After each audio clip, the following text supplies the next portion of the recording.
Today we will study chapter number 1 of civics, class 8, Indian Constitution. Constitution को हम हिंदी में बोलेंगे संविधान।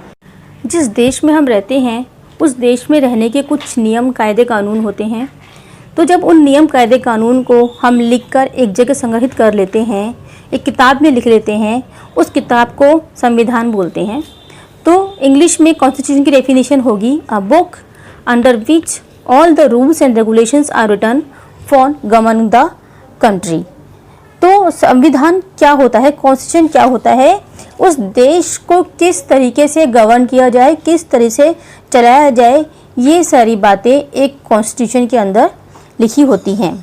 इंडियन कॉन्स्टिट्यूशन की जो पावर्स हैं उसे 3 पार्ट्स में डिवाइड किया गया है। First one is legislature, that is विधायिका, जो सेंट्रल गवर्नमेंट और स्टेट गवर्नमेंट है जो आप सुनते हो, ये उसके अंडर, लेजिस्लेचर के अंडर वो आता है।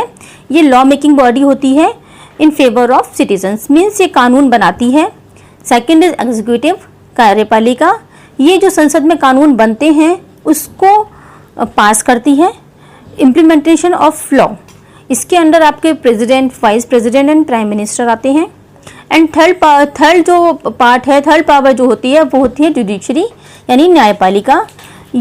जो भी उन लॉज को ब्रेक करता है या ब्रेक करने की कोशिश करता है उसको पनिश करने के लिए ये जुडिशरी होती है।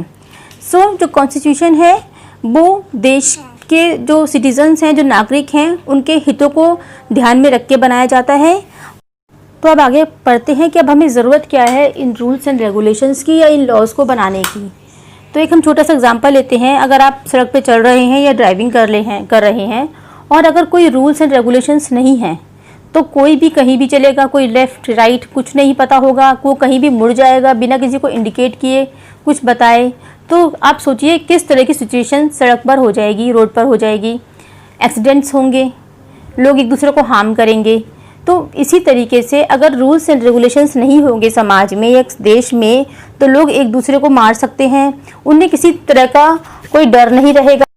सो some rules have to be fixed for each situation so that each member of the society behaves in a manner that is not offending to others। यानी कि हर सिचुएशन के लिए कुछ रूल्स बनाए गए हैं जिससे जो सोसाइटी के मेंबर्स हैं, यानी कि जो लोग हैं, जो आम जनता है या जो नागरिक है, वो एक तरीके से बिहेव करे जिससे कि वो एक दूसरे को कोई हार्म ना पहुंचाए। इसीलिए इसी तरह से अगर हम एक एग्जांपल लेते हैं एक रूल का, जो है डाउरी प्रोहिबिशन एक्ट, जो कि 1961 में बना था।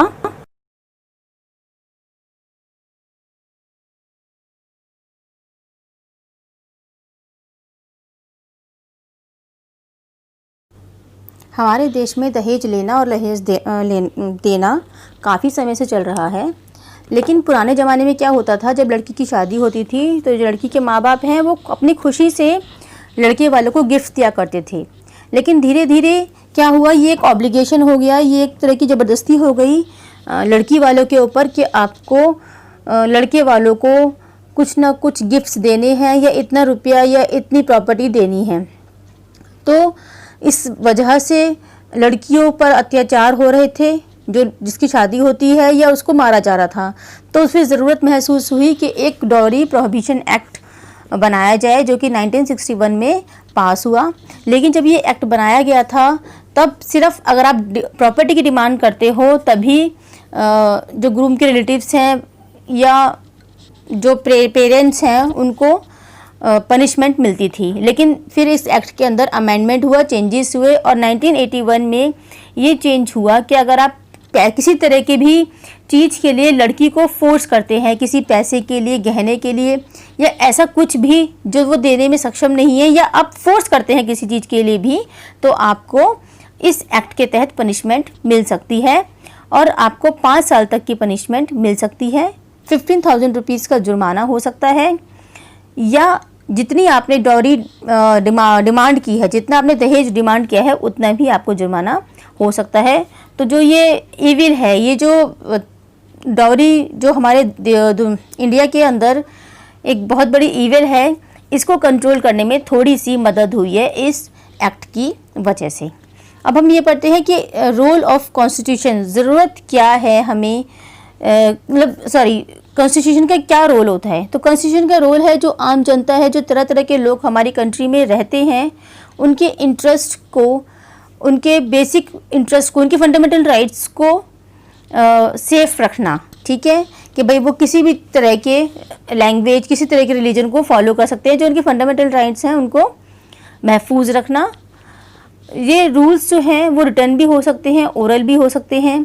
ये रूल्स गवर्नमेंट के साथ साथ सारी एसोसिएशंस, जितने भी क्लब्स हैं, कोऑपरेटिव सोसाइटीज़ हैं या पॉलिटिकल पार्टीज़ हैं, सबको मानने होते हैं। The constitution of a country is thus a set of rules according to which it is govern. ये बात मैं आपको पहले भी बता चुकी हूँ कि जो एक कंट्री का कॉन्स्टिट्यूशन होता है वो ये बताता है कि एक कंट्री को किस तरह से गवर्न किया जाना चाहिए, किस रूल्स के तहत कंट्री को गवर्न किया जाना चाहिए। और जो रूल्स एंड रेगुलेशंस होते हैं वो सारे सिटीजन्स को, सारे नागरिकों को, देश के सारे नागरिकों को उसको मानना पड़ता है। Supreme law of the country, this is the supreme law of the country. जितने भी गवर्नमेंट के ऑफिसर्स होते हैं उन सबको भी ये रूल्स एंड रेगुलेशंस मानने पड़ते हैं। The constitution generates a degree of trust that is necessary for different kind of people. तो कॉन्स्टिट्यूशन से ही एक आम जनता के अंदर एक विश्वास की भावना जागृत होती है। कॉन्स्टिट्यूशन इस तरह का होना चाहिए कि जिससे आम नागरिक को लगे कि हाँ, उनके हित के लिए ही ये रूल्स बनाए गए हैं। The state it states how the government will be constituted and who will have the power to make decisions. तो इसमें ये बताया जाता है कॉन्स्टिट्यूशन में कि किस तरह से गवर्नमेंट बनेगी और किस किस के पास डिसीजन लेने के पावर होंगे। ये गवर्नमेंट की पावर को भी लिमिट करता है और सिटीज़न के राइट्स को भी बताता है। कॉन्स्टिट्यूशन ये बताता है कि जो भी लोग स्टेट में पोजीशन में हैं, पावर में हैं, उनको किस तरह से रूल्स के अकॉर्डिंगली चलना है, ताकि वो कोई मनमानी ना करें और अपने पावर का मिसयूज़ ना करें और जो डेमोक्रेटिक स्ट्रक्चर है हमारी कंट्री का वो मेंटेन रहे। In this constitution scheme, it is the parliament that enacts law, the executive implements them and the judiciary interprets them। यानी कि हमारे कॉन्स्टिट्यूशन स्कीम के अंदर पार्लियामेंट लॉ पास करता है, एग्जीक्यूटिव्स उसको इम्प्लीमेंट करते हैं और जुडिशरी उनका इंटरप्रेट करती है, यानी उनका पालन करती है या उनका देखती है कि कोई रूल्स को ब्रेक ना करे। Legitimacy of law. Legitimacy of law means कि जो लॉ बनाए जा रहे हैं वो अथॉरिटीज़ द्वारा प्रॉपरली इम्प्लीमेंट किए जा रहे हैं या नहीं, या उनको प्रॉपर फॉलो किया जा रहा है या नहीं, या ये उनकी ड्यूटी है कि वो इसको प्रॉपर तरीके से फॉलो कर रहे हैं या नहीं। इसका एक एग्जांपल है कि इंडियन कॉन्स्टिट्यूशन के अंदर वो जोर देते हैं सोशल इक्वालिटी पर। मीन्स जो भी लोग हैं इंडिया में वो सब बराबर हैं सोशली। तो ये चीज़, इसके लिए एक आर्टिकल 17 है इंडियन कॉन्स्टिट्यूशन के अंदर जो अनटचेबिलिटी को अबॉलिश करता है और कहता है कि इसको जो भी प्रैक्टिस करेगा इसकी, यानी कि इसको जो भी मानेगा उसको पनिशमेंट दी जाएगी। The enforcement of any disability arising out of untouchability shall be an offence punishable in accordance with law. यानी कि अनटचेबिलिटी को जो भी प्रैक्टिस में लाएगा मीन्स कि आप किसी पर्सन को या ग्रुप ऑफ पर्सन को किसी भी पब्लिक प्लेस के लिए आने या जाने के लिए मना नहीं कर सकते। किसी मंदिर में, किसी स्कूल में, हॉस्पिटल्स में किसी भी पर्सन को आप ये नहीं कह सकते कि आप वहाँ पर नहीं जा सकते।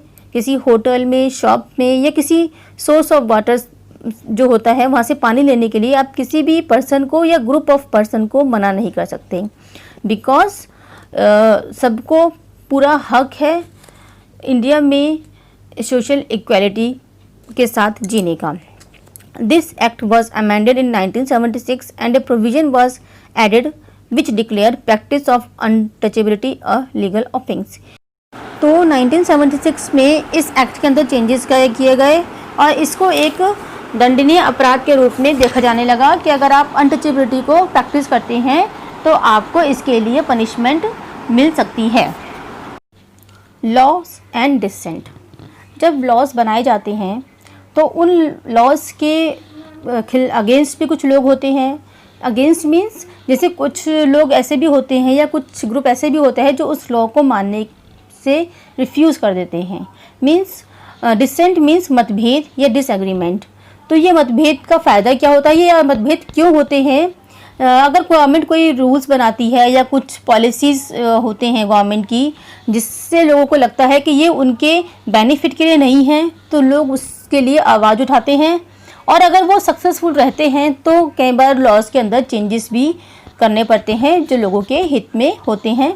डिसेंट का एक एग्जांपल आप देख सकते हैं फ्रेंच रेवोल्यूशन और रशियन रेवोल्यूशन में। जब आप ये पढ़ेंगे तो आप पाएंगे कि किस तरह से जो यहाँ पे मोनार्क रूल था, ऑटोक्रेटिक रूल था। ऑटोक्रेटिक रूल मीन्स जिसमें सिर्फ एक पर्सन या कुछ ग्रुप ऑफ पर्सन पूरे नेशन को कंट्रोल करते हैं।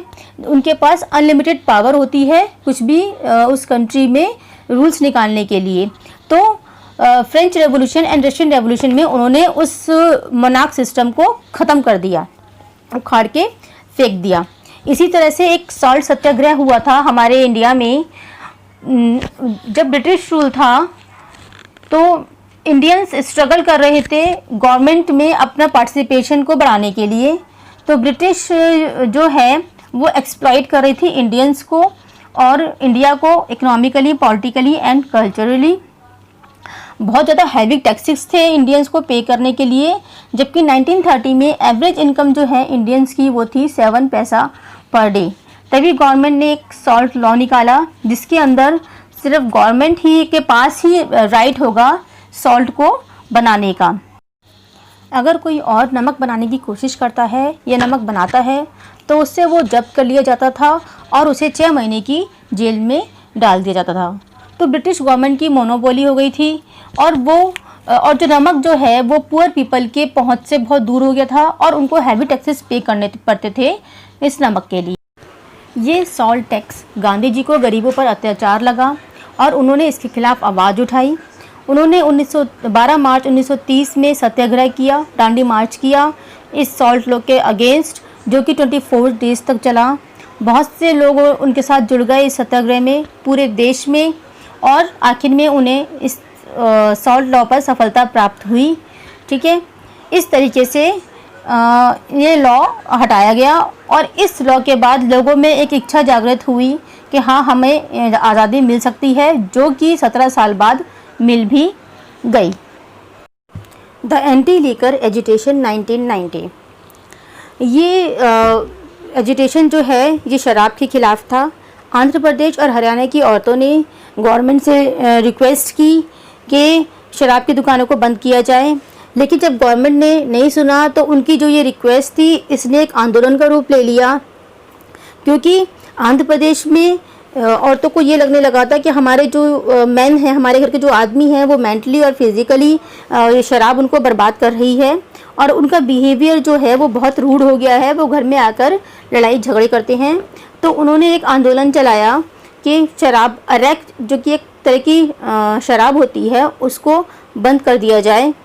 तो जो भी इसके और ये जो उनका आंदोलन था वो पूरे स्टेट में फैल गया और बहुत सी औरतों ने उनके साथ इसमें हिस्सा लिया। बहुत सी ऑर्गेनाइजेशंस भी आगे आई उनके साथ ज्वाइन करने के लिए। तो मेनली ये आंदोलन जो है वो औरतों द्वारा ही शुरू किया गया था।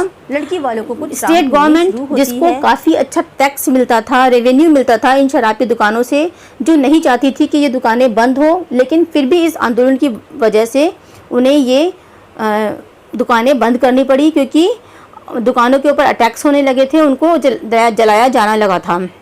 और इस आंदोलन ने काफ़ी बड़ा रूप ले लिया।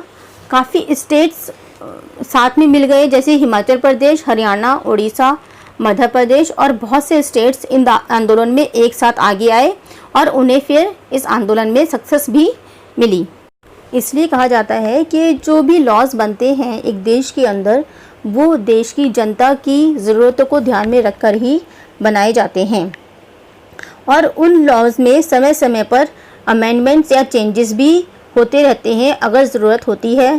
कोई भी गवर्नमेंट अगर लोगों की प्रॉब्लम्स को सॉल्व करने में सक्षम नहीं हो पाती है या सॉल्व नहीं कर पाती है उनकी प्रॉब्लम्स को, तो तभी वहाँ पे डिसएग्रीमेंट या डिसेंट स्टार्ट होता है।